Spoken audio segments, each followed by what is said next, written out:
This will be our second stop today. This is just a short one, guys. 5 minutes to get a few nice photos, and then I'm going to tell you a heck of a lot more about what we're looking at when we're off the bus. I'll pull up a little further so the bus doesn't block all the best views there. So just be very careful of the edges, guys. Don't step over that snowbank. You may end up in some freezing cold water. Oh no.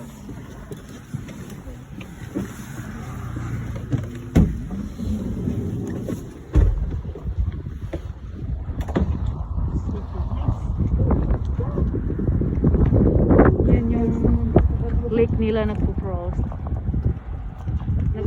ng ano.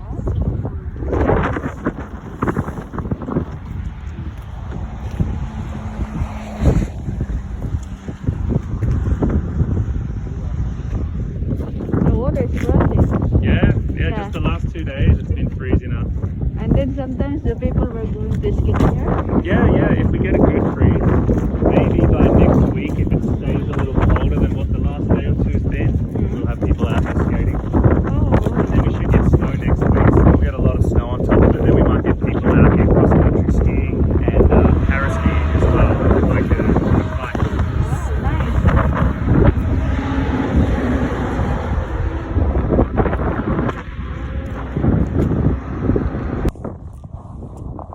So guys, we are here in Grand Lake. So yan, dalawang araw pa lang daw. Yan, yung lake nag-yellow na. So maybe on next week we're allowed to escape here in this side.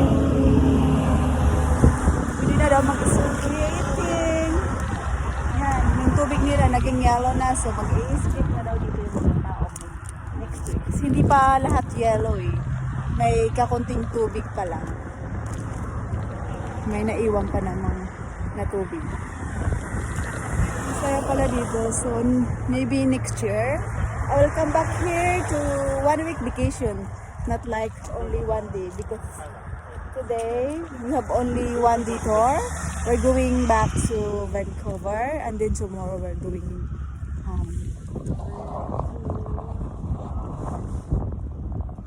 the volcanic rock, or around the volcanic rock, and then once all the snow melts at the tops of the mountains, they come on out. They live in a little family or a little pack, and they eat the vegetation from around the rock. Now, one will always keep watch over the others when they're outside, and if any danger comes into the area, that one makes a loud whistling noise to alert the others to run off and hide and stay safe. So if you ever come back spring through fall, you go up the ski resort, wander around at the tops of the mountains on the hiking trails. If you're looking for them and listening for them, you will hear them and you will see them. Now, I've brought you up here to show you one of our newest neighborhoods. This is called Rainbow Estates. It's right on the side of that Rainbow Mountain that I pointed out earlier. So way up above is where that drinking water comes from. They started to build this neighborhood a little over 10 years ago, and what they generally do in newer developing neighborhoods here in Whistler, in the lower, but just to give you an idea of the regular housing market, which starts from this point up, huge difference. There's 4-bedroom townhomes up there, which you can buy, I can buy, anyone can buy being a resort town, but they start at 4 million. Oh. And those freestanding homes up there, they're anywhere from 5 million to 15 million in this neighborhood. And in other neighborhoods, we're topping out at about 25 or so million. The big mansions with the big views that are a little more secluded. A lot of them have helipads and stuff like that. So more or less what I'm saying is, if we didn't start that organization 30 odd years ago, we really would have turned into a shell of a resort where all the workers would have to come in for the day and leave at night. It'd just be visitors rubbing shoulders. Right. We didn't want that for ourselves, and we knew that it was beneficial for this place to have locals here that are just as happy to be here as what the visitors are to come and see the place. We keep 80 to 90% of our workforce here in town because of this organization. We're very proud of that. And some of my friends that live in these places and bought these places get to wake up to that beautiful view, eh? You know? So just behind us, we've got the train line. That's where our train used to pull up, right here, next to this little pole. So our train station was just this little hut here. Post would be thrown off, people would step off there and walk across this bridge right out into the little Rainbow Lodge area. So eventually a little general store and post office was built on the side, and then after that lots and lots of little cabins just like the ones behind us were built all around it and along the waterfront, making up that first 50 buildings or so. And in the early days a lot of it was connected up by boardwalks, because this is all part of a wetland area. So that kept people off the marshier ground in the spring and the fall. And later on, when we turned it into the Rainbow Park, out in the middle and all around here, they filled it in a little bit more and put nice grass down to give it a bit more longevity in those winter months. Come on over. I'll show you a few more pictures.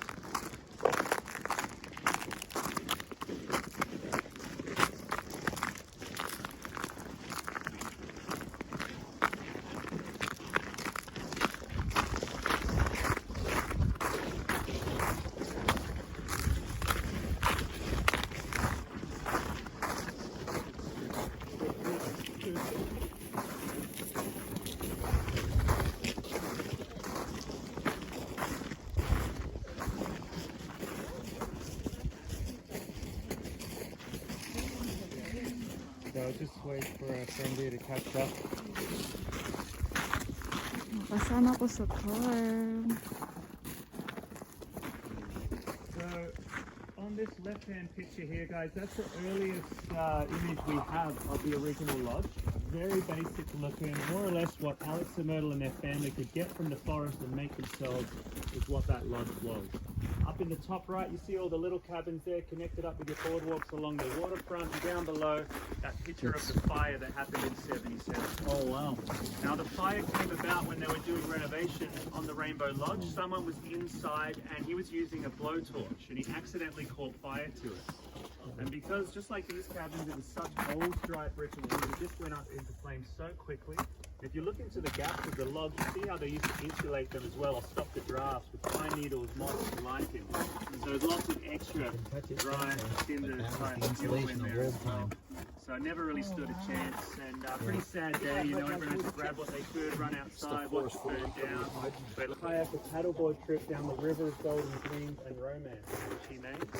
And it's a great little 2-hour trip, and it feels like in the middle of nowhere, you're just in between communities and in between wetlands. Now, for anyone that was wondering about Tom Miller, that was picture of him just down there. So he looks very much like a Texan from the early days. He's holding a rifle. No one ever found out exactly what it was to cause him to flee Texas. A lot of people speculated that it was murder. That's because that gun that he always had with him had 2 notches carved out of the handle, which quite often would mean that the gun had killed 2 people. Because he never admitted it to anyone, a lot of people just thought maybe that's what happened. And everyone that thought maybe that's what happened also thought maybe it was in self-defense, because he was unthreatening, he was a nice guy, everybody seemed to like him. So they were kind of like, well, whatever happened down there, John, you're okay. So that's the place got busier and busier and really started to worry. And after about 2 years of the lodge and the train, they started to pack up and go further north into the wilderness, and no one really heard from him. Probably the way he was.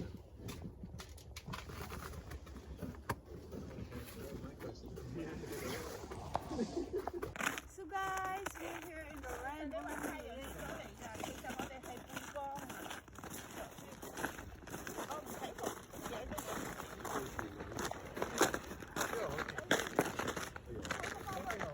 Ito na kayo, dadaan ha? Saan ka pa?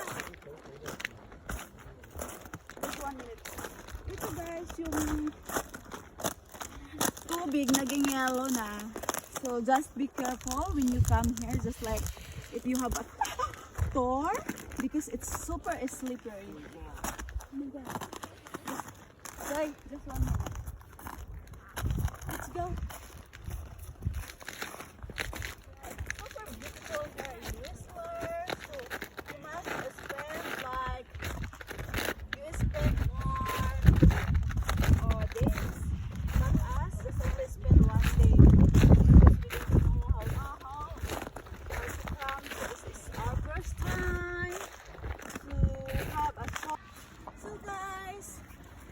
Dito tayo ngayon sa Whistler Olympic Plaza.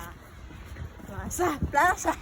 Sigarilyo. So, yeah. Maglakad kami ulit. This is the last stop of our tour. So, after this one, we're going home. Because we don't have a hotel here to stay. So maybe early next year we'll come back again.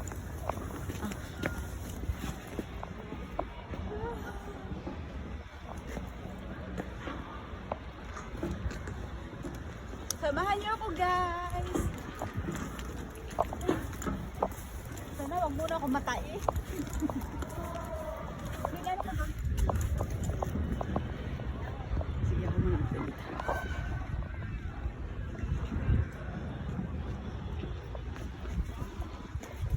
Tara na.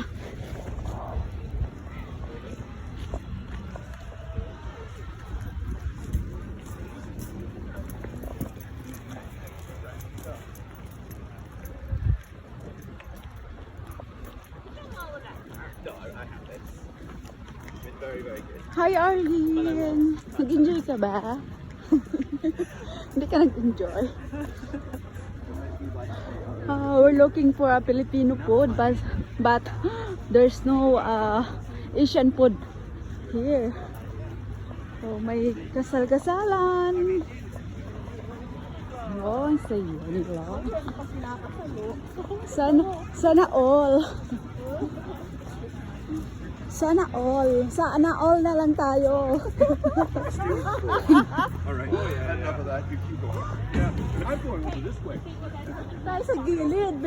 Yung Victorian. Sana all ikakasal. Mukhang Asian yung babae. Wow. Buto mo na.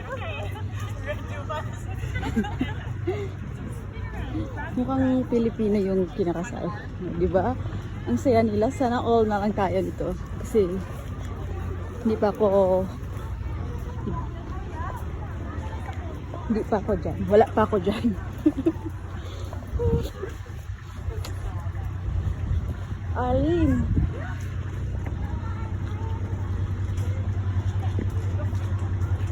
Ang ganda ng view.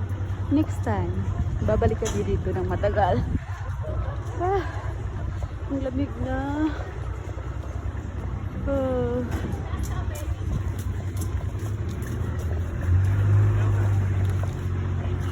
I'm just waiting for the there. 3, 2,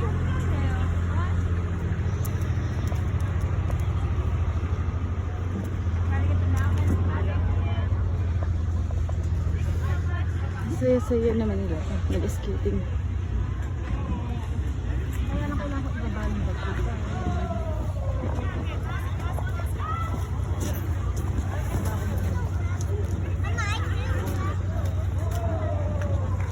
Ito na ang itsura ng sa Whistler paggabi. Ang ganda.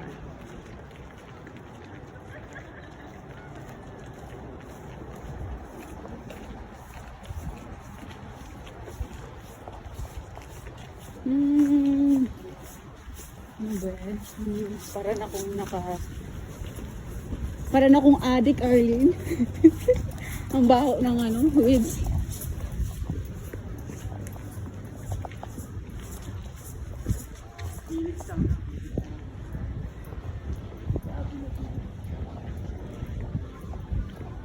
It's Christmas time.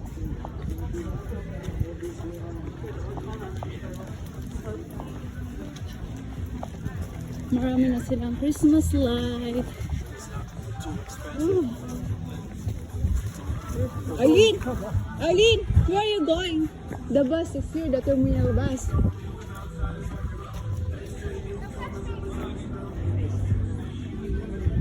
Gusto mo doon mag-picture? Pero huwag na tayo doon. Sa may nag-ano? Saan? Huwag na tayo doon.